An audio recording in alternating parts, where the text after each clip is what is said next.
இப்போ நீங்கள் ஒரு மனுஷன் இருக்கிறீங்க சாமி, நீங்கள் ஒண்டியாக இல்லை. நீங்கள் என்ன பண்ணுறீங்க, ஒரு 3 நண்பர்களை வச்சுக்கிறீங்க. இதில் 3 நண்பர்களுடைய குணங்கள் 3 விதமாக இருக்கிறாங்க. அந்த 3 நண்பர்கள் என்ன பண்ணுறாங்க, நீங்கள் சொல்கிறீங்க நான் போகிறேன் ரோட்டில், நீங்கள் சொல்கிறீங்க புத்தின்ற ஒரு மனுஷன் சொல்கிறான் உங்ககிட்ட, சாமி ஒரு ஆள் போகிறான் சாமி அப்படின்னு சொல்கிறான். சித்தன்ற இன்னொரு ஆள் சொல்கிறான், இல்லைப்பா நல்ல மனுஷன் பாரு, அவர் ஒன்றும் பண்ணாதீங்க அப்படின்னு சொல்கிறான். அகங்காரன்ற மனுஷன் என்ன பண்ணுறான், நீ போய் மடக்கிறியாந்தால இல்லை நான் மடக்கிட்டேன், உன்னால் முடியலாம் நான் செய்கிறேன் அப்படின்னு போய் செய்கிறான். அப்போது இந்த அந்த கரணம்ன்ற அந்த மனசு என்ன பண்ணுது, 3 அடியாட்களை வச்சுக்கின்னு வேலை வாங்குது. சிந்திக்க பார்க்க சொல்லுது, ஒன்றை சிந்திக்க சொல்லுது, ஒன்றை செய்ய சொல்லுது. இது 3க்கும் முதலாளியாக இருக்கிறது மனசு. அதனால தான் ஆன்மீகத்தில் நம்ம என்ன சொல்கிறோன்னா, முதல்ல அகங்காரத்தை அழி. அகங்காரம் அழிஞ்சினாவே நீ சாதுவான மனுஷன் ஆகிடுவ. அகங்காரம் அழிஞ்சினாவே நல்லதை மட்டும் யோசிப்ப. அகங்காரத்தினுடைய தன்மை என்னன்னா, நன்மையும் செய்யும் தீமையும் செய்யும், எதையுமே துடிஞ்சு செய்யும் அது. அப்போ நன்மை செய்யும்போது அது நமக்கு சாதகமாக இருக்கும், தீமை செய்யும்போது நமக்கு பாதகமாக இருக்கும். அப்போ இந்த அகங்காரத்தை அழிச்சிட்டா அங்கே சித்தம் புத்தி மட்டும் நிற்கும். சித்தம்னா அறிவு, புத்தின்னா ஆலோசனை. அப்போ இந்த 2 சேர்ந்து செய்யும்போது வெளி விஷயத்துக்கு வேலை இல்லை. அப்போ இந்த 2க்கும் என்ன பண்ணிடும், சம்பளம் கொடுக்க முடியாது இந்த மனசால். அப்போ இந்த 2 பேரையும் ஒதுக்கிடும். அது ஒதுக்கிட்டா இந்த மனமாகப்பட்டது தனித்து இயங்காது. ஏன்னா இது வாழுங்காலத்தில் இது அடியாட்களை வச்சுன்னு இருந்து பல பேருக்கு பல துன்பங்களை கொடுத்துச்சு. அப்போ இப்போ இது தனித்து இருந்ததுன்னா அந்த துன்பத்தை அனுபவிச்சு அத்தனை பேரை இத்த விடுவாங்களா, இது பாதிப்புக்கு ஆளாயிடும். அப்போ இது என்ன பண்ணும், இது எங்கிருந்து வந்ததோ அங்கே போய் சேர்ந்துடும். அப்போது அகங்காரம் இல்லை, சித்தம் இல்லை, புத்தி இல்லை, மனம் இல்லை. இந்த 4ம் அந்த காரணமாக மறைமுகமாகவே இருக்குது. எது இதில் ஈரல் இருக்குது, மண்ணீரல் இருக்குது, கல்லீரல் இருக்குது, இத்தனை இருந்தும் அந்த மனம்ன்ற பொருள் உலகம் ஃபுல்லாக பேசி நிற்கிறோம். எது மனம், அது ஒரு கெட்டி பொருளானா இல்லை. அப்போ மனம்ன்றது என்னன்னா, அது ஒரு மாயை பொருள், அது ஆன்மாவனுடைய குழந்தை. அது அந்த ஆன்மாவனுடைய குழந்தை மனமாக இருக்கிறதால மனத்தினுடைய தன்மை என்ன, ஆசை. இந்த ஆசைன்ற ஒரு பொருள் இருக்கிறதால உலகத்தில் செயல், அந்த செயலில் நல்ல செயல் தீய செயல் 2ம் வரும். அப்போ இந்த மனமாகப்பட்டது நன்மையும் செய்து தீமையும் செய்து, இதுக்கு நன்மை இதுக்கு சாதகமாக இருக்கிற வரைக்கும் நம்ம செய்ததெல்லாம் சரி, நம்ம பேசுனதெல்லாம் சரி அப்படின்னு முடிவு பண்ணிடும்.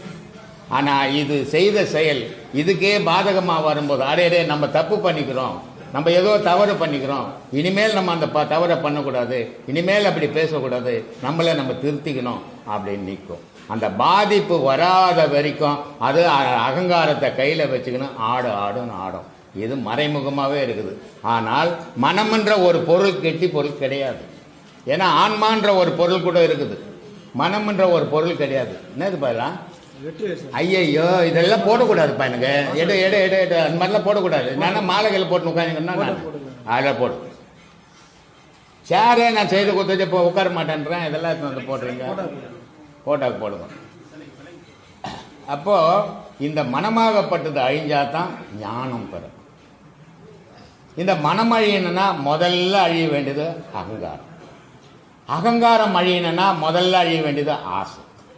ஆசை அழிந்தால் அகங்காரம் அழியும், அகங்காரம் அழிந்தால் புத்தி அழியும், புத்தி அழிந்தால் சித்தம் அழியும், சித்தம் அழிஞ்சால் மனம் அழியும், மனம் அழிஞ்சால் ஞானம் பிறக்கும். அப்போ தான் மனிதனுக்கு உண்மை விளங்கும். அந்த மனம் இருக்கிற வரைக்கும் அவனுக்கு உண்மை விளங்கவே விளங்கா. நீ சொல்கிறது சரின்னுவான், உன்னத்தை சொல்கிறது தப்புன்னுவான். ஏன்னா இவன் மனசுக்கு எது சரின்னு போகிறதோ அதை மட்டும் சரின்னு எடுத்துப்பான். நீ எவ்வளோதான் கத்தி கத்தி உண்மையை சொன்னினாலும் மனம் ஏற்காது. ஏற்காத போது அது தவறாகவே தெரியும். இதனால தான் மகான்கள் ஒரே மகான்கள் கிடையாது, ஒரே கடவுள்கள் கிடையாது. ஏன்னா பலவிதமான கடவுள், எல்லாருக்கும் சீடர்கள் இருக்கிறாங்க, எல்லாருக்கும் பக்தர்கள் இருக்கிறாங்க. ஏன் ஒரே மாதிரி மனப்பான்மை மக்கள்கிட்ட ஒரே கடவுள் இருந்திருப்பான், ஒரே குரு வந்திருப்பான். இல்லாதது காரணம்னா கட்சி மாதிரி ஆகிப்போச்சு. அது இந்த கட்சியில் 10 பேர், அந்த கட்சியில் 10 பேர், அந்த கட்சியில் 10 பேர், இவன் அவங்க ஒரு சொல்கிறது, அவனை இவங்க ஒரு சொல்கிறது. அதே மாதிரி ஆன்மீகமும் அதே நிலை தான். இதுக்கு அடிப்படை எதுனா மனசு. அதனால் சொன்னால் இந்த மனசு அடங்காத மனம் பாயுது. இதை அடங்கணும்னா என்ன பண்ணணும்னா இந்த 2 மூச்சை நல்லா ஓட்டணும். இந்த மூச்சினுடைய நிலை என்னன்னா நல்வினை தீவினை செய்யறதே இது 2 தான். இந்த 2 இல்லைன்னா நீ இல்லை. அப்போ இதை நல்லா ஓட்டு. அப்போ உன் அடங்காத மாடுன்ற மனம் அடங்கிடும். அதனால் இருவினை மாடுகளை ஏக விடு கோனே, உன் அடங்கமான மாடொன்று அடங்கி விடும் கோனே. ஆசையே பிறப்புக்கு அடிப்படை கோனே, ஆசைன்னு அவித்த வித்தே முளையாதே கோனேன்னு. அப்போ ஒரு நெல் இந்த வருஷம் எடுத்து வச்சு அடுத்த வருஷம் விதைச்ச முளைச்சிடும். ஆனால் இந்த வருஷம் எடுத்த நெல்லை அவிச்சிட்டின்னா முளைக்காது. அப்போது உன்னுடைய பிறப்பு மறுபடியும் வேணாமன்னா உன்னுடைய மனசை அவிச்சிடணும். அவிச்சிட்டா உனக்கு மறுபிறப்பு இல்லை. இது அவிக்காத வரைக்கும் மறுபிறப்பு வந்துக்கினே இருப்ப, தோன்றிக்கினே இருப்ப, மறைஞ்சிக்கினே இருப்ப. இதில் நீ என்ன சாதிச்ச? எத்தனையோ ஜீவராசிகள் உலகத்தில் வாழுது. எதுக்கும் இறைவன் 1000 இறைவனை வச்சுக்கலாம். அவனுக்கு பிடிச்ச இறைவனை வச்சுப்பான், அவனுக்கு பிடிச்ச தலைவனை வச்சுப்பான், அவனுக்கு பிடிச்ச ஞானியை பிடிச்ச வச்சுப்பான். எல்லாருக்கும் ஒரே ஞானி பிடிச்சதே கிடையாது, எல்லாருக்கும் ஒரே கடவுள் உலகத்தில் பிடிச்சதே கிடையாது. ஆனால் இத்தனைக்கும் அடிப்படை பேஸ் எதுன்னா மனம். அப்போ இந்த மனம் இருக்கக்கூடாது. மனம் இல்லைன்னா என்ன பண்ணணும் சாமின்னா நீ உன்னையே அழிச்சிக்கோ. நீன்றது நான்ன்றது இந்த மனம். அப்போ நான்ன்ற இந்த மனம் அழிஞ்சதுன்னா நீ கடவுள். அப்போ உனக்கு நன்மை தீமையே கிடையாது, வாதமே கிடையாது, பிரதிவாதமே கிடையாது, விதண்டாவாதமே கிடையாது. அப்போ மனத்தை அழி. சரி சாமி, மனத்தை எப்படி சாமி அழிக்கிறது? அதானே உங்கள் கேள்வி. அப்போ மனம் எப்படி அழியிறது? மனம் அழிஞ்சால் தானே நான் ஆண்டவன் ஆக முடியும். மனமாக இருக்கிற வரைக்கும் மனுஷன் தானே. அப்போ மனுஷனாக இருக்கிற வரைக்கும் ஆசை இருக்க தானே செய்யும். ஆசை இருந்தால் தானே செயல் இருக்கும். இப்படி தானே வரீங்க. அப்போது இந்த மனத்தை அழிக்கணும்னா என்ன பண்ணணும் அப்படின்ற கறந்த பால் முளை புகா. மாட்டு இருந்தால் மடியில் பால் இருக்கும். ஆனால் அந்த மாட்டில் இருந்து கறந்தோம்னா திருப்பி ஊற்ற முடியாது அதில். அதனால் சொல்கிறாரு கறந்த பால் முளை புகா, கடைந்த வெண்ணெய் மோர் புகா. வெண்ணெயில் தான் மோரில் தான் வெண்ணெய் இருக்குது. அது வேற இல்லை, இது வேற இல்லை, 2 ஒரு பொருள் தானே. ஆனால் அதை கடைஞ்சி எடுத்தினா திருப்பி அந்த வெண்ணெயில் இந்த மோர் ஒட்டாது, தனித்து நின்றுடும். அதில் இருந்த பொருள் தானா. அதே மாதிரி கறந்த பால் முளை புகா, கடைந்த வெண்ணெய் மோர் புகா, உடைந்த சங்கின் ஓசை உட்புகா. ஒரு சங்கு சும்மா கீழே வச்சிங்கன்னா கூட ஒரு சவுண்டு வந்துக்கினே இருக்கும். இந்த திருச்செந்தூர் கோயிலுக்கு போனீங்கன்னா ஒரு பெரிய காம்பவுண்ட் செவுரு இருக்கும், கோயில் செவுரு. அதுக்கு ஆப்போசிட்டில் கடல் தான் இருக்கும். அந்த கடலினுடைய ஓசை, அலையினுடைய ஓசை இந்த சின்ன சந்தில் கேட்கும்போது ஒரு இனிமையாக இருக்கும். அதை எல்லாரும் போய் காது வச்சு கேட்பான். அப்போது அந்த சங்குன்னு இருந்தால் ஓசை இருக்கும். அதை என்ன பண்ணுற, தூள் தூளாக ஒடிச்சிடுப்பா அப்படின்னா. அதனால் கறந்த பால் முளைப்புகா, கடைந்த வெண்ணெய் மோர்ப்புகா, உடைந்த சங்கின் ஓசை உட்புகா, உதிர்ந்த காய்கனி பூ மரம் புகா. மரம் இருந்தால் காய்கனி இருக்கும், பூ இருக்கும், எல்லாம் இருக்கும். ஆனால் கீழே விழுந்தால் திருப்பி எடுத்து ஒட்ட வைக்க முடியாது. மனம்னு இந்த ஆசை இருக்குண்டா, இருக்கிற வரைக்கும் பிறப்பு இருக்குண்டா. மனத்தை அழிச்சின்னா பிறப்பு இல்லைடா உனக்கு. அதை அழிக்க முயற்சி பண்ணு. சரி சாமி, இதை எதால் அழிக்க முடியும்? யோகத்தால் மட்டுமே அழிக்க முடியும்டா. அப்போ யோகம்ன்றது என்ன சாமின்னா 5 பஞ்சபூதங்களாகுது. அதனால் சொல்கிறான் திருமூலன், ஆரிய நல்லான் குதிரை 5 உண்டு, வீசி பிடிக்க விறகறிவார் இல்லை, கூரியநாதன் குருவரில் பெற்றால் வாரி பிடிக்க வசப்படும் தானேன்னா. டேய், நீ ஏன் நினச்சின்னு ஒரு கற்பனை பண்ணி சுற்றின்னு இருக்காத உலகத்தில், உன்னால் அதை பிடிக்க முடியாது. ஒரு நல்ல குரு கிட்ட போ, அவங்ககிட்ட வாயாடாத, சொன்ன மாதிரியே நடந்துக்கோ. அது அடங்கிடண்டா. அது அடங்கி போச்சுன்னா அவன் மனம் அழிஞ்சிடண்டா. மனம் அழிஞ்சு போச்சுன்னா நீ தாண்டா கடவுள், உனக்கு அழிவே இல்லாதவன்டா நீ அப்படின்னு. இவ்வளோ விஷயங்கள் சாமி. மனம்ன்றது சும்மா ஒரு வார்த்தை தான். அதுக்கு எவ்வளோ கதை சொல்ல வேண்டியது இருக்குது பற்றியா? இவ்வளோ சொன்னால் தான் அது புரியும். கட்டுக்கடங்க மனப்பொறியை கட்டு வைத்துன்னு சொன்னால் அதை கட்டுறதுக்காக தான் உங்ககிட்ட. அதனால தான் சொன்னா, இதை நீ கட்ட முடியலன்னு விட்டுடாது. விட்டு நான் செத்து தெருவோரம் கிடப்பேன். கட்டுடா. எப்படி சாமி கட்டுறது? அது 12 கால் குதிரையாகுது. 4 கால் குதிரையை ஓடி என்னால் பிடிக்க முடியாது. இது 12 கால் குதிரையாக இருக்குது அப்படின்னா. அதனால் சொல்கிறான், எட்டா புறவியடி ஈராறு காலடியோ விட்டாலம் பாரமடி வீதியிலே தான் மதிக்கு கட்டா கயிறெடுத்து கால்நாளும் சேர்த்திருக்கி அட்டாள தேசமெல்லாம் ஆண்டு இருந்தால் ஆகாதோ அப்படின்னு. மூச்சை பற்றி தான் சொல்லுவாங்க. எல்லாமே மூச்சு தான் சாமி. மூச்சு இல்லை நீ இல்லை நான் இல்லை சாமி. மூச்சு தான் நீ, மூச்சு தான் மனுஷன், மூச்சு தான் மனம், மூச்சு தான் பேச்சு, எல்லாம் மூச்சு. இந்த மூச்சு போனால் எல்லாம் போச்சு. அதனால் இந்த மூச்சு வெளியே ஓடக்கூடாதுன்றான் ஞானி.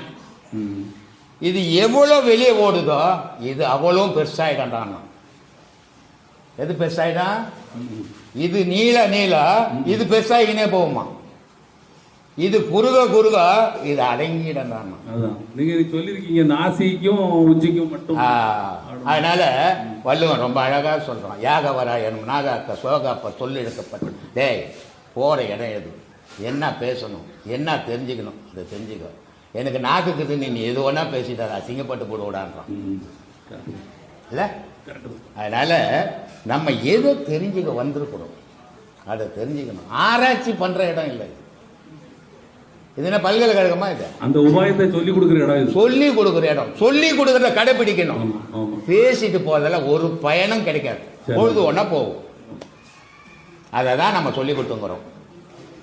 இதை சொல்லி கொடுக்குறது சொல்லி நீயே தான் கேள சாமி, ஏன் அவரை போய் தோண்டிக்கிட்டு இருக்கிற? இதை சொல்லி கொடுக்கறத முறையோட கடைப்பிடிக்கணும். ஏன்னா இப்போ ஒரு ஆன்மீக சபைக்கு போறீங்க, ஒரு 5 லட்சம் பேர் உட்காந்துப்பான்.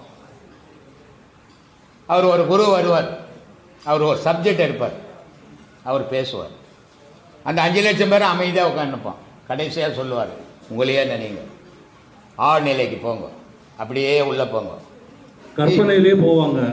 கற்பனை தான் மனித வாழ்வு.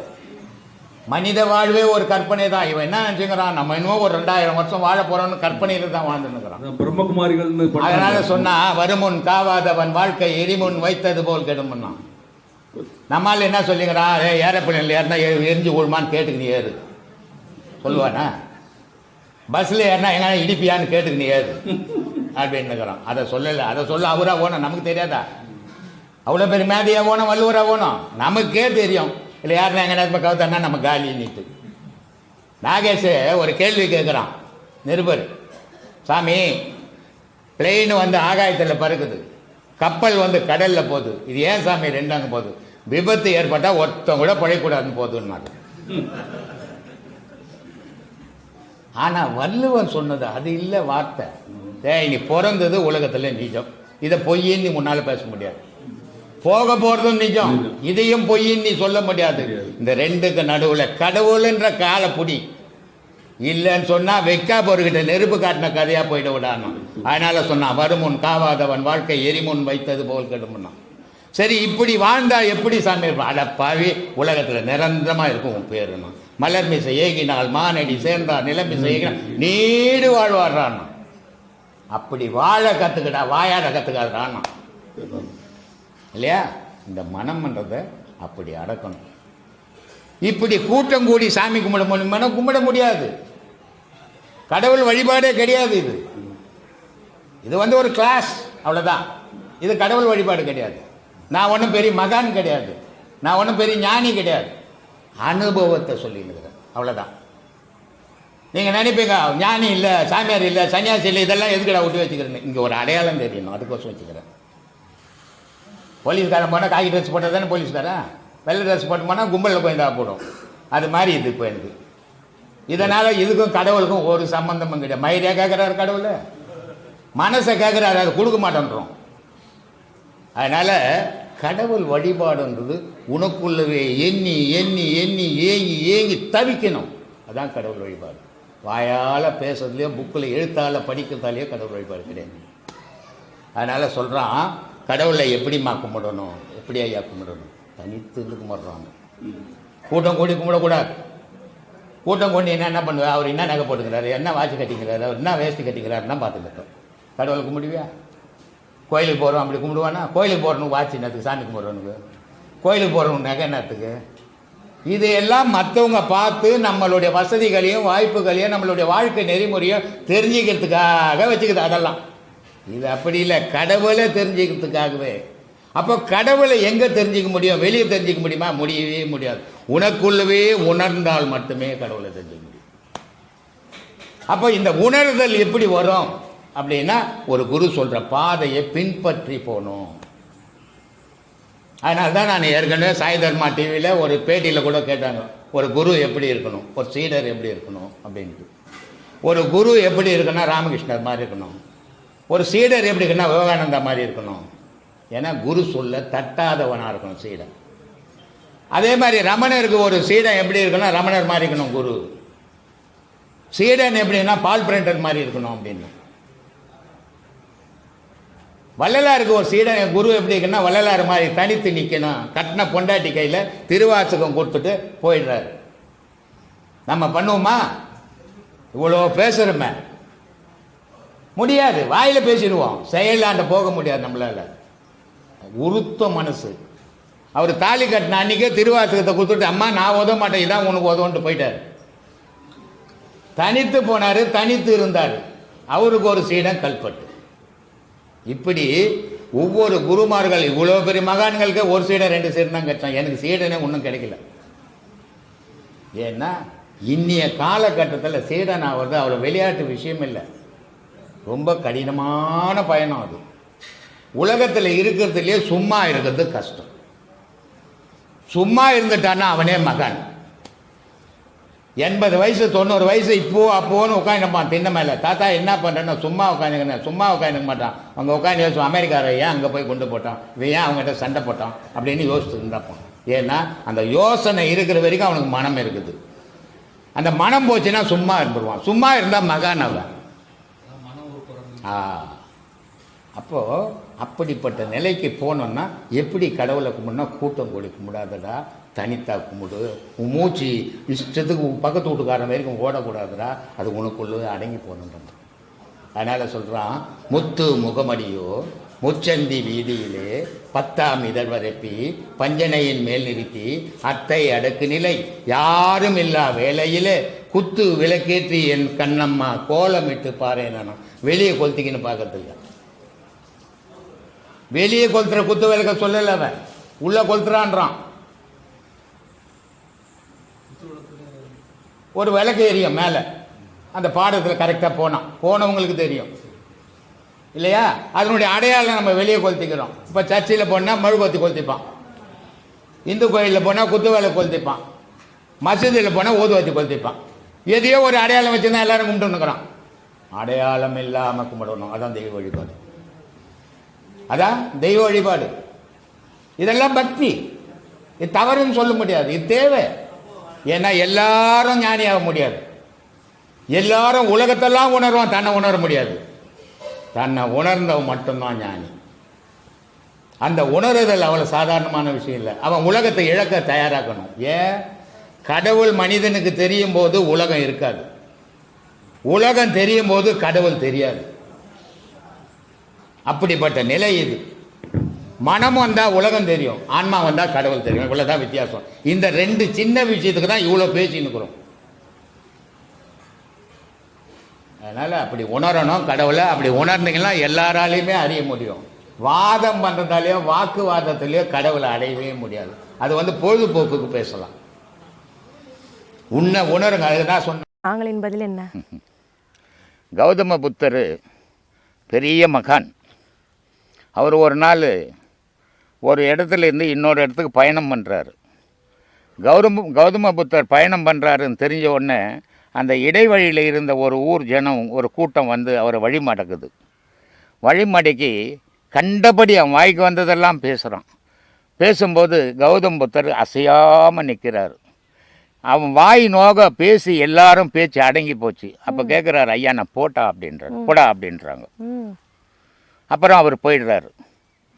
போயிட்டு ஒரு 2 வாரம் பொறுத்து திருப்பி அந்த வழியாக பழைய இடத்துக்கு போகிறதுக்கு வர்றாரு. யாரெல்லாம் திட்டினானோ அவெல்லாம் நின்றுக்குன்னு காலில் விழுறான். ஐயா உங்களுடைய மகிமை தெரியாத பேசிட்டோம், உங்களுடைய மரியாதை தெரியாத பேசிட்டோம், உங்களுடைய தெய்வீகம் தெரியாத பேசிட்டோம், எங்களெல்லாம் மன்னிச்சிடுங்க, இந்த பழம் பூவெல்லாம் உங்களுக்காக வாங்கிட்டு வந்துக்கிறோம் அப்படின்னு எல்லா மக்களும் சொல்கிறாங்க. அப்போ அவர் சொல்கிறார், கௌதம் புத்தர், நான் போன முறை போகும்போது நீங்கள் திட்டினீங்க, போன முறை போகும்போது என்னை அடிக்க வந்தீங்க, எதையுமே நான் எடுக்கலை. எதெல்லாம் நீங்கள் பேசுனீங்களோ எதெல்லாம் நீங்கள் செய்யலாம் அது உங்களுக்கே சொந்தமே தவிர எனக்கு சொந்தம் இல்லை. இன்றைக்கி கொண்டு வந்துக்கிற பொருளும் உங்களுக்கே சொந்தமே தவிர நான் தொட போகிறதும் இல்லை.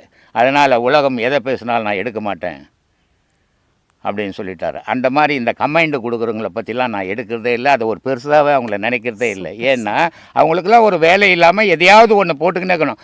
அவ்வளோ பெரிய கௌதம் புத்தரையே இவ்வளோ குறை சொல்லும்போது என்ன சொல்ல மாட்டாங்களா? இது சந்தோஷமாக ஏற்றுக்க வேண்டிய விஷயமாகுது. பரவாயில்ல கொஞ்சமாக சொல்கிறாங்கன்ட்டு. மரத்தை வச்சவனுக்கு தண்ணி ஊற்ற தெரியாதா? எல்லாருக்கும் படியில் இருக்கிற பெருமாள் இருக்கும்போது யோக பயிற்சி எதுக்கு? படியாக இருக்கிற பெருமாள் எங்கே இருக்கிறாரு? வெளியே இருக்கிறாரா உள்ள இருக்கிறாரா? அதெல்லாம் தெரிஞ்சுக்கணும். ஏதோ ஒரு கேள்வி கேட்குறோம். மரம் வச்சவன் தண்ணி ஊற்றாத வச்சு பாரு. நீ ஒரு மாமரம் வை, தண்ணி ஊற்றாத என்ன ஆகுதுன்னு பாரு, தானாகவே வளர்ந்துருமான்னு பாரு. நீ தானே வச்ச, வளர்ந்துடுமா பாரு. அது மாதிரி மனுஷனை படைத்தவனுக்கு படைப்பாடியும் உள்ளவே இருக்கிறான். அவன் உள்ளவே இருக்கணும்னா இந்த உடல் நல்லா இருக்கணும். உடல் நல்லா இருக்கணும்னா ஆகாரம் வேணும். ஆகாரம் நல்லா ஜீரணமாகணும்னா யோகம் வேணும். யோகம் இருந்தால் தான் உள்ளே யார் இருக்கிறதுன்னு உன்னால் கண்டுபிடிக்க முடியும். இல்லைன்னு நீ ஆகாரத்தை கொடுத்து பண்ணி மாதிரி பரண்டுக்குன்னு தான் இருக்கணும். சும்மா கிடந்த சங்க ஊதி கெடுத்த மாதிரி குடும்ப குட்டின்னு வாழ்கிறவங்களை பிரித்து தேவையில்லாமல் சாமியாராக மாற்றுறது தான் ஆன்மீகமா? ஆன்மீகமே கிடையாது. அது குடும்பத்தை காப்பாற்ற பயந்துக்கணும் ஓடி போகிறவன்னு அர்த்தம்.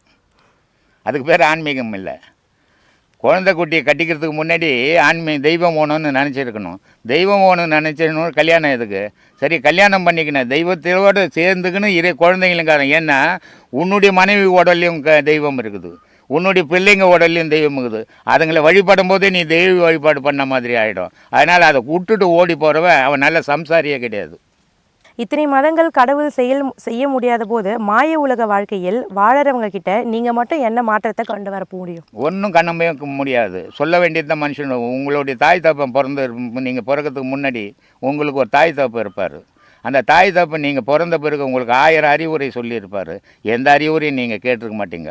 எந்த அறிவுரையும் கேட்கும்போது நான் கேட்காத போது நான் சொல்கிறது மட்டும்தான் கேட்க போகிறீங்க. ஆனால் யாரோ ஒருத்தன் கேட்பான், அவனுக்காக நான் சொல்லிங்கிறேன், உனக்காக சொல்லலை. அதை ஆன்மாவுக்கு பரமாத்மா ஜீவாத்மா உடன் தொடர்புண்டா? உண்டு.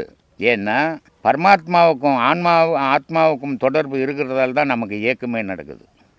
அந்த தொடர்பு அறந்து போச்சுன்னா தான் நம்ம பிணமாக மாறி போகிறோம். அதனுடைய இயக்கம் இல்லைன்னா இங்கே ஒரு செயலுமே இருக்காது. அப்போ பரமாத்மாவுக்கும் ஆத்மாவுக்கும் தொடர்பு இருக்குது.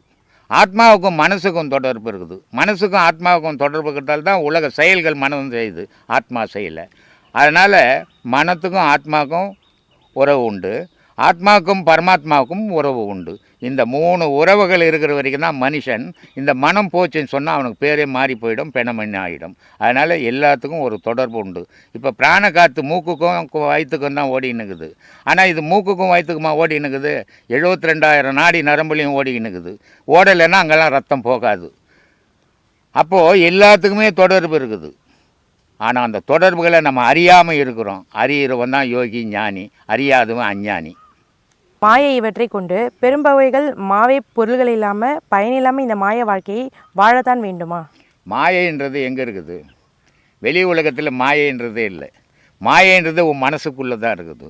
அந்த மனசுக்குள்ளே இருக்கிற மாயை வெளியே போட்டின்னா நீ தெளிவானவன் ஆகிடலாம், சுத்தமான வாழ்க்கை வாழலாம். ஆனால் மாயை இருக்குது நீ எப்போ பேசுறியோ உனக்குள்ளவே மாயை அடங்கி இருக்குது.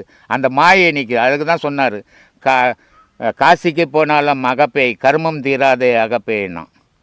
நீ காசிக்கு போய் 100 வாட்டி முழுவினா கூட உன்னுடைய கர்மம் போவாதுடா. ஏன்னா மனசில் மாயைன்ற பிசாசை வச்சுக்கிறடான்னு.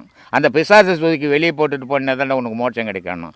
அப்போது மாயைன்றது வெளி உலகத்துலேயே இல்லை. வெளி உலகத்தில் இருந்தால் உனக்கு இருக்கிற மாயை இன்னொருத்தனுக்கு கோடீஸ்வரனுக்கு இருக்கும், உனக்கு இருக்கிற மாயை இன்னொருத்தனுக்கு இருக்கும். ஆனால் உனக்கு மட்டும் மாயை எப்படி வந்து உன் மனசுக்குள்ளவே இருக்குது, அது செயல் புரியுது. நீ மாயையே நம்பிக்கிற, தெய்வத்தை நம்பு, மாயை வெளியே போயிடும்.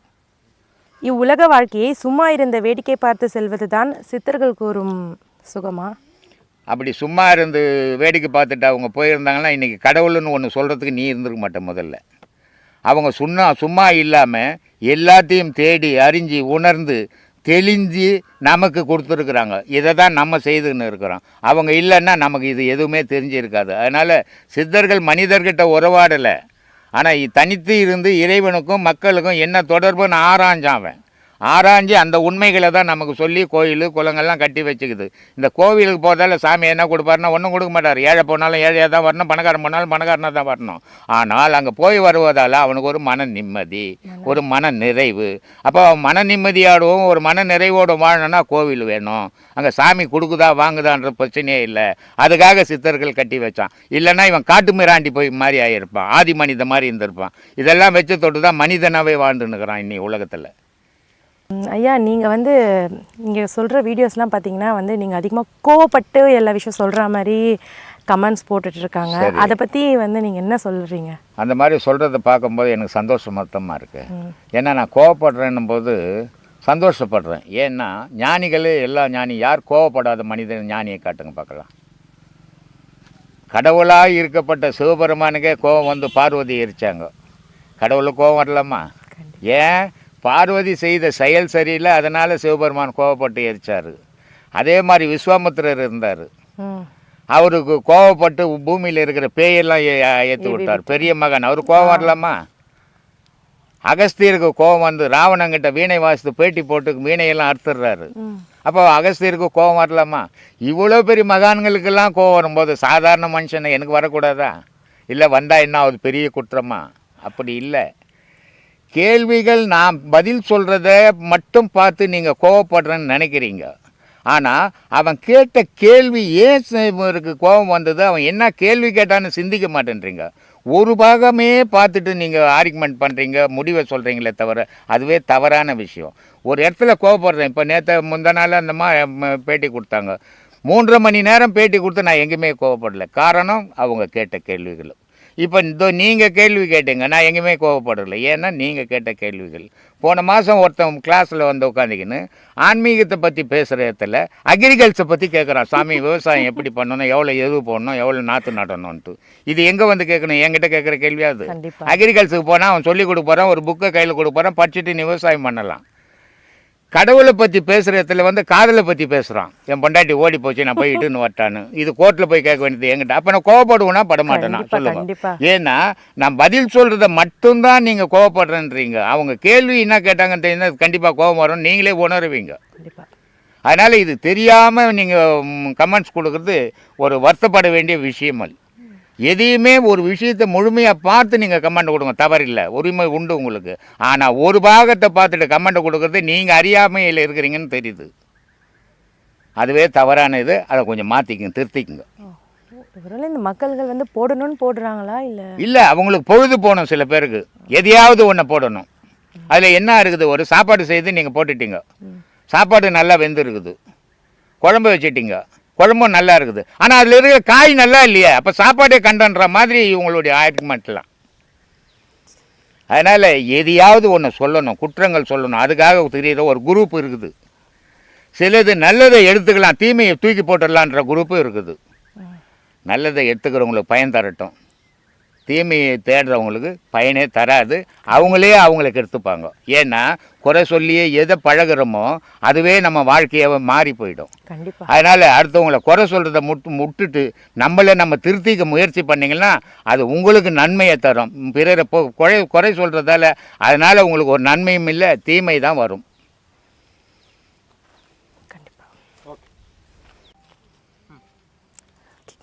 சொல்லுப்பா. பட்டை அடிச்சு ஊரை ஏமாத்துறாங்கன்னு சில பேர் சொல்றாங்க. ஆனா திருநீரோட மகிமை என்ன? அவங்க பட்டை அடிச்சு ஊரை ஏமாத்துறவனை மட்டும்தான் பார்த்தவங்களா இருப்பாங்க. அவங்க ஏமாத்தாதவனை பார்த்துருக்க மாட்டாங்க. அதனால் ஏமாத்துறவனை மட்டும் பார்த்ததால பட்டை அடித்து ஊரை ஏமாத்துறேன். பட்டை அடித்தவெல்லாம் ஊரை ஏமாத்துறவன் இல்லை, பட்டை அடிக்காதவெல்லாம் யோகினும் இல்லை. பட்டை அடிச்சுட்டு தான் ஊரை ஏமாத்துறவனுக்கு போய் பட்டை என்னாகுது, கொட்டை என்னாகுது. கண்டிப்பாக பட்டை அடிக்காத எத்தனை பேர் ஊரை ஏமாத்தின்னுக்கிறான். அதனால் பட்டை போடாதவெல்லாம் நல்லவன், பட்டை போட்டவெல்லாம் கெட்டவன்லாம் கிடையாது. இந்த பட்டை போடுறதுக்கு காரணம் ஏமாத்துறவனுங்கிறான், ஏமாத்தாத சத்தியத்துக்கு வாழறவனும் இருக்கிறான். இந்த பட்டையினுடைய காரணம் என்னன்னா முப்பொருள் உள்ள உலாவது. அந்த முப்பொருளை பதின்னு பேர் இந்த இடத்துக்கு.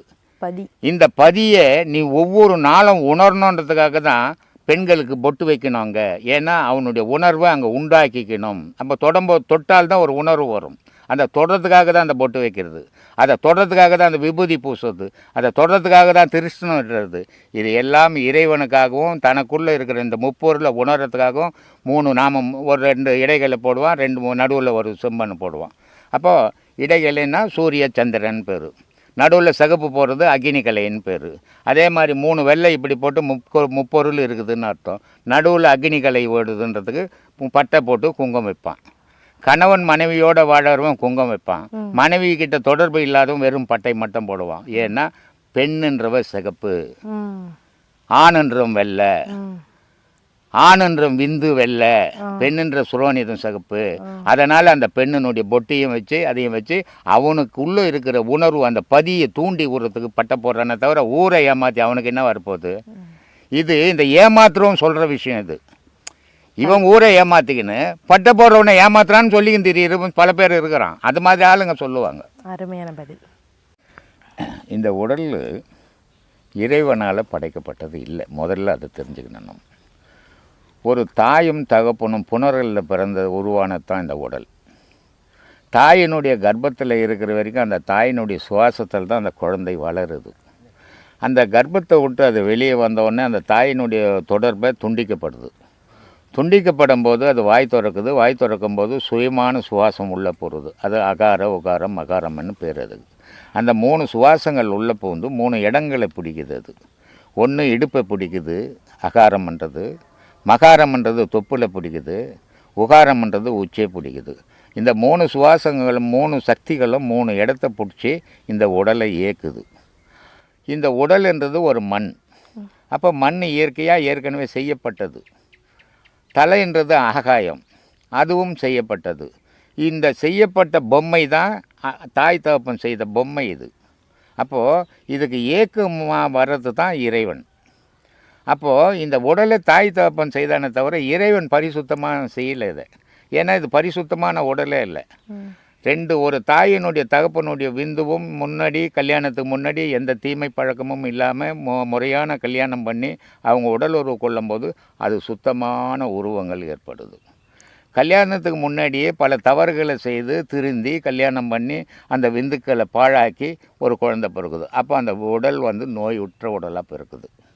அப்போது இந்த உடலுக்கும் இறைவனுக்கும் சம்பந்தமே இல்லை. அதனால் இந்த தாய் தகப்பன் செய்த உடல் உயிர் பிரிந்த உடனே எங்கே செய்தாங்களோ அவங்களாண்டே ஒப்படைக்கப்படுது அந்த உடலை, இல்லையா? இறைவன் எடுத்தும் போகிறதே இல்லை. ஆனால் இறைவன் செய்த பொருள் அகார உகார மகாரம் என்ற பொருள் முப்பொருளும் ஒன்றா சேர்ந்து உள்ளே வந்தது. உள்ளே பிரிஞ்சுது. பிரிஞ்சு வெளியே போகும்போதும் முப்பொருளும் ஒன்றா இணைஞ்சு போகுது. அதுக்கு பேர் ஆன்மான்னு பேர், இல்லையா? அது தனி, இது தனி. அது இறைவனால் செய்யப்பட்டது, இது மனிதரால் செய்யப்பட்டது. இது இறைவனால் செய்யப்பட்டதில் திருத்திக்கணும். அதை சரிங்க. விஸ்வாஜி என்பவர் காலபைரவரை ஏற்று நடக்கும் அகோரிகள் ஞானிகளா என்று கேட்டு இருக்கின்றார். அகோரிகள்கிட்ட நம்ம போகவே கூடாது. ஏன்னா அகோரிகள் என்று சொல்கிறவ ஒரு மனித வடிவத்துக்கு அப்பாற்பட்டு வாழ்ந்துன்னுக்கிறான். ஒரு மிருகத்தனமான வாழ்க்கை வாழறான். எந்த உயிரினத்தையும் கொன்றே தின்னக்கூடாது, அதுவே பாவம்னு சொல்லக்கூடிய இந்து மதத்தில் அவன் அகோரிகள் இன்னைக்கு பணத்தை தின்னுக்குன்னு உட்காந்துன்னு இருக்கிறான். அப்போது இந்த தெய்வீகம்ன்றது அவங்ககிட்ட நம்ம போகக்கூடாது. அவனெல்லாம் பார்க்க ஆரம்பித்தோம்னா நம்ம எதுக்கு போகிறோம் ஏன் போகிறோன்றதே நம்ம மறந்துடும். முதல்ல நம்ம நல்ல வழியை தேடி நல்ல முறையில் நம்ம பயணங்கள் பண்ணணுமே தவிர அவன் அகோரியை நம்ம கூட ஒப்பிடவே கூடாது. ஏன்னா நம்ம யுகத்தில் வாழறவங்க, அவன் யுகத்தை தாண்டி வாழறவன். அதனால் அவனை நம்ம கூட ஒப்பிட்டுக்கவே கூடாது. அப்படி ஒப்பிட்டுங்கன்னா உங்கள் மனம் கெடும். கெடாமல் உங்களை தேடுங்க, இறைவனை தேடுங்க, அமைதியோட வாழ்க்கை நடத்துவீங்க. கார்த்திக் ஜீவா என்பவர் நாத்திக முட்டாள்தனம் என்றால் தந்தை பெரியர் முட்டாளா என்று கேட்டிருக்கின்றார். நாத்திகம் என்ன முதல்ல அர்த்தம் என்னன்னு பார்க்கணும். யாருமே முட்டாளாக கிடையாது. பிறக்கும்போது எல்லாரும் ஒரு அறிவோடு பிறக்கிறான். அது இயற்கையான அறிவு. ஆனால் பிறந்த பிறகு அவன் பார்த்தது, அவன் படித்தது, அவன் கேட்டது, அவன் பேசினது இத்தையும் சேர்ந்து பகுத்தறிவுன்னு ஒன்று சேர்த்துக்கிறான். அப்போது ஒரு மனிதன்கிட்ட பிறக்கும்போதே இயற்கையான அறிவு ஒன்று இருக்குது. அந்த பார்த்தது படித்தது கேட்டது இது பகுத்தறிவுன்னு சேருது. இந்த ரெண்டும் கம்பேர் ஆகி எது சரி எது தப்பு, இதில் சுயநலமுங்குது பொதுநலமும் இருக்குது, இல்லையா? கடவுள் இல்லை அப்படின்னா உலகத்தில் எந்த கடவுளும் இல்லைன்னு சொல்லணும். கண்டிப்பா இல்லையா? ஒவ்வொருத்தருடைய மனம் ஒவ்வொரு கடவுளை இன்னைக்கு உலகம் ஏற்றுக்குனுக்குது. ஒரே கடவுள் இல்லை உலகத்தில். கண்டிப்பா. அப்போ எந்த கடவுள் இல்லை? கடவுள் இல்லைன்றவெல்லாம் நாத்திகனா? நாத்திகன்னா என்ன அர்த்தம்? இல்லைன்றவனுக்கு பேரெல்லாம் நாத்திகமா? அப்போ இந்து மதத்தில் கடவுள் இன்னும் ஒரு கிறிஸ்தவன் சொல்கிறான், நாத்திகன் ஆகிடுவானா? கிறிஸ்துவ மதத்தில் கடவுள் இல்லைன்னு முஸ்லீம் சொல்கிறான், அவன் நாத்திகன் ஆகிடுவானா? இல்லைன்றதால நாத்திகம்ன்றது கிடையாது. அதனால் பெரியாரை முட்டாளுன்னு சொல்ல முடியாது. அவருடைய கொள்கைகள் என்ன? இந்த வழிபாட்டை சீர்திருத்தம் பண்ணணும். இது எல்லோருக்கும் உரிமையானது. இது ஒரு தனி மனிதனுக்கு உரிமை இல்லை. ஏற்றத்தாழ்வு இறைவனுடைய நான் கூட நிறைய வீடியோவில் சொல்லியிருக்கிறேன். ஒரு குடும்பத்துக்குள்ளே ஜாதியை பாருங்க, ஒரு குடும்பத்துக்குள்ளே உங்கள் வம்சத்தை பாருங்க. ஆனால் ரோட்டுக்கு வந்துட்டாவோ கோயிலுக்கு வந்தாவோ ஜாதி மதத்தை தூக்கி அங்கே போட்டுட்டு இறைவன்கிட்ட எல்லாரும் சமம்ன்ற எண்ணத்தை வளர்த்துக்குங்க. அப்போ தான் அமைதி இருக்கும்னு சொல்லியிருக்கிறேன். அதனால் இந்த திருத்தலை தான் பெரியார் செயல்பட்டார். அது ஏதேதோ சேர்ந்து போயிடுச்சு கூட. அதனால் நாத்திகன்றதுனால அறிவாளி இல்லை நாத்திகன்றதுனால தான் அறிவாளி, மற்றவெல்லாம் முட்டாள் அப்படிலாம் கணக்கு போடவே முடியாது. எல்லோருக்கிட்டும் அறிவாற்றல் இருக்குது. அவனுடைய போகிற பாதைக்கு ஏற்ற மாதிரி அவன் வெளிப்படுறான் இல்லையா? ஒரு விஞ்ஞானி இந்த உலகத்தில் யாருன்னு தெரியுமா? நமக்கு தெரியாது. ஏன்? அவன் பேரறிவாளி. ஆனால் அவன் ஒரு மறைவிடத்திலிருந்து அவன் உலகத்தை ஆராய்ச்சி பண்ணுகிறான். அதனால் நமக்கெல்லாம் தெரியல. கண்டிப்பாக இது மாதிரி பப்ளிக்கில் வரும்போது நம்ம தான் அறிவாளி, இல்லை மற்றவெல்லாம் முட்டாளுன்னு நினைக்கவே கூடாது. எல்லாருக்கும் அறிவு உண்டு, எல்லாருக்கும் ஆற்றல் உண்டு. அறிவு உடலுக்குள்ளே இருக்கிற வரைக்கும் தான் உயிரே இயங்கும். அறிவுன்றது தான் உயிர். வெளியே போச்சுன்னா நாத்திகனாக இருந்தாலும் ஆத்திகனாக இருந்தாலும் படுக்கத்தான். சாமி, நல்ல உபதேசம் பெற்றேன். ஒரு சந்தேகம். ஆன்மீகத்துடன் தேசபக்தி தேவை என்று என் மனம் சொல்கின்றது. முஸ்லீம்கள் கிறிஸ்துக்கள் போட்டி போட்டுக்கொண்டு மதமாற்றம் செய்து வருகின்றார்கள். அவர்கள் ஜனத்தொகை இன்னும் சில காலத்தில் பெருகிவிடும். ஒன்றுபட்டு இந்த சிறு கூட்டம் அரசியல் ரீதியாக நம்மை அடிமை கொள்வதா? அப்படி நடந்துவிட்டால் இந்த மாதிரியான உபதேசம் செய்ய முடியுமா? தயவு செய்து தங்கள் சீடர்களுக்கு சில தேசபக்தி உபதேசங்கள் அருள வேண்டும் என்று பிரார்த்திக்கிறேன். தேசபக்தி சொல்கிறதுக்கு இன்றைக்கி கோடான கோடி பேர் இருக்கிறோம். அது நம்ம போய் தான் செய்யணுன்னா நம்ம செய்கிற தகுதியும் இல்லை, நம்ம அதுக்கு விருப்பமும் இல்லை. கண்டிப்பாக. ஆனால் இறைவன் பக்தியை நீங்கள் முதல்ல வளர்த்தீங்கன்னாவே, நீங்கள் வளர்த்தா உங்கள் குழந்தைங்களுக்கு வளரும். உங்களுக்கே வளருனா உங்கள் குழந்தைங்களுக்கே வளரும். அப்போது ஒரு கடைக்கு போகிறீங்க, ஒரு கடைக்கு போனீங்கன்னா 4 விதமான பொம்மைகளை காட்டுறான். அதில் உங்கள் மனசு எந்த பொம்மையை விரும்புதோ அந்த பொம்மையை எடுத்துக்குது. அதுக்கு முன்னே பொம்மைன்னு ஒன்று இருக்குதுன்னு தெரியாது, கடைக்கு போன பிறகு தான் தெரியும். அது மாதிரி உலகத்துக்குள்ளே சஞ்சாரம் பண்ணும்போது தான் இத்தனை மதங்கள் தெரியுது, வீட்டுக்குள்ளே இருக்கும்போது தெரியாது. இந்த மதங்களில் எது நல்லா பேசுகிறானோ, எது வருமானம் கொடுக்குதோ, எது மரியாதை கொடுக்குதோ அதில் போய் சேர்றான். இந்த இந்து மதத்தினுடைய முதல் தவறே, நானே இந்துவாக இருந்தாலும் முதல்ல இந்து மதத்தினுடைய தவறை சொல்கிறேன். கோவிலுக்கு வர இடத்துல யாரும் உயர்ந்தவன் இல்லை, எவனும் தாழ்ந்தவனும் இல்லை. அந்த உயர்ந்தவன் தாழ்ந்தவன் நினைக்கிறதால தான் மத மாற்றமே இன்றைக்கி நடந்துக்கின்னு இருக்குது. இந்தியாவில் 300 வருஷம் கிறிஸ்துவத்தை சேர்ந்த பிரிட்டிஷ்காரன் ஆட்சி நடத்தி கூட யாரையும் கிறிஸ்துவனாக மாற்றலை. இன்றைக்கி கிறிஸ்துவனாக மாற்றினுக்குது. மதம் மாற்றம் நடக்கிறது. இந்துக்கள்லேருந்து போனவங்க தான் இந்துக்களை மதம் மாற்றுறாங்க. எந்த உண்மையான கிறிஸ்துவம் யாரும், எந்த உண்மையான முஸ்லீம் யாரும் மதம் மாற்றத்தை கிடையாது. ஏன்னா அவன் கடவுளை வழிபட்டுன்னு போடுவேன். இவன் மரியாதைக்காக்கும் பசிக்காக்கும் போய் சேர்ந்தவன்லாம் இன்றைக்கி எல்லாரையும் அதை கூப்பிட்டுன்னு தெரிஞ்சுன்னுக்கிறான். அது ஒரு கட்சி மாதிரி ஆகிப்போச்சு. கடவுள் வழிபாடு, கடவுள் வழிபாடுன்றது யாரையுமே கட்டாயப்படுத்தி கும்பிட வைக்கிறது கடவுள் வழிபாடே கிடையாது. தான் மனம் எதை விரும்புதோ அதை தேடி போகிறது தான் கடவுள் வழிபாடு. ஆனால் இன்னொருத்தனை கூப்பிட்டு இதுதான் உயர்ந்தது, இதுதான் தாழ்ந்ததுன்னு, கடவுளில் உயர்ந்த கடவுள் தாழ்ந்த கடவுள்னு ஒன்று கிடையாது. கடவுள் என்றது பிறப்பு இறப்புக்கு அப்பாற்பட்டது. பிறந்தவன்லாம் கடவுளாகிட முடியாது. பிறந்தவன் ஞானியாக இருப்பான். ஆனால் பிறந்தவன் கடவுள்னு சொல்லிக்கின்னு திரியிறாங்க. அது எப்படியோ தெரியாது. இப்போ நீங்கள் இருக்கிறீங்க, நான் இருக்கிறேன், எனக்கு எழுத தெரிஞ்ச வரைக்கும் எழுதுகிறேன். அதை 4 பேர் படிக்கிறான். சரி, இது கொஞ்சம் நல்லா இருக்குது. நீங்கள் எழுதுங்க, நல்லா படித்தவங்க, இது நல்லா இருக்குது. அந்த 20 பேர் படிக்கிறான். ஆஹா, அதை விட இது நல்லா இருக்குது பண்ண இப்போ உங்கள்த படிக்க ஆரம்பிச்சுக்கிறான். இன்றைக்கி மதம் அப்படி தான் போய்கின்னு இருக்குது. கண்டிப்பாக இது என்னவோ இல்லையா? அதனால் இது மதம் மாற்றம்ன்றது மரியாதைக்கும் பசிக்கும் போய் சேர்ந்துன்னுக்கிறான் தவிர கடவுள் வழிபாட்டுக்கு போய் சேர்றது இல்லை இது. ஏன்னா கடவுள்ன்றவன் பிறப்ப இருப்பான். அதனால தான் அருணகிரி ரொம்ப சொல்லுவார், செம்மன் மகளை திருடும் திருடன் பொம்மன் முருகன் பிறவான் இரவான், கடவுள் என்றவன் பிறந்ததும் இல்லை செத்ததும் இல்லைடானுவான். அப்போ கடவுளுக்கு பிறப்பே கிடையாது. அது பிறந்து செத்துக்கின்னு இருந்ததுன்னா நம்மளாம் இன்னும் மனுஷன் தானே ஆகிடுவான். கடவுளும் கடவுள் இயக்கத்துக்கூடியது, இயங்கக்கூடியவங்க. நம்ம கடவுள் நம்மளெல்லாம் அந்த உலகத்தை இயக்குது, உலகத்தில் உள்ள ஜீவராசிகள் எல்லாம் இயக்குது, மனிதர்களை இயக்குது. ஆனால் கடவுளை எதுவுமே இயக்க முடியாது. அப்போ கடவுளே பிறப்பத்துக்கு வந்ததுன்னா அதுவே ஒரு முன்னோத்தனுடைய இயக்கத்துக்கு அடிமையாயிடுமே. கண்டிப்பாக இதெல்லாம் நம்ம சிந்திச்சு பார்த்தா தான் தெரியும், இல்லைன்னா தெரியாது. அதனால் கடவுள்ன்றது பிறக்கிறதும் இறக்கிறதும் கிடையாது. கடவுளுக்கு ஒரு மதமும் கிடையாது, ஜாதியும் கிடையாது, இனமும் கிடையாது, குலமும் கிடையாது, கோத்திரமும் கிடையாது, மொழியும் கிடையாது. அது ஒரு அருட்பெரும் ஜோதி. அது அதில் இணையும் போது தான் உனக்கு பிறப்பாக இருக்குது. அதை விட்டுட்டு நீ இருளில் வாழற வரைக்கும் பிறப்பு வந்துக்கினே இருக்குது. அந்த பிறப்பாக இருக்கிறதுக்கு தான் இறைவனை தேடின்னு இருக்கிறோம். அந்த இறைவன் அடைகிறதுக்கு ஜாதி மதமெல்லாம் ஒரு காரணமே.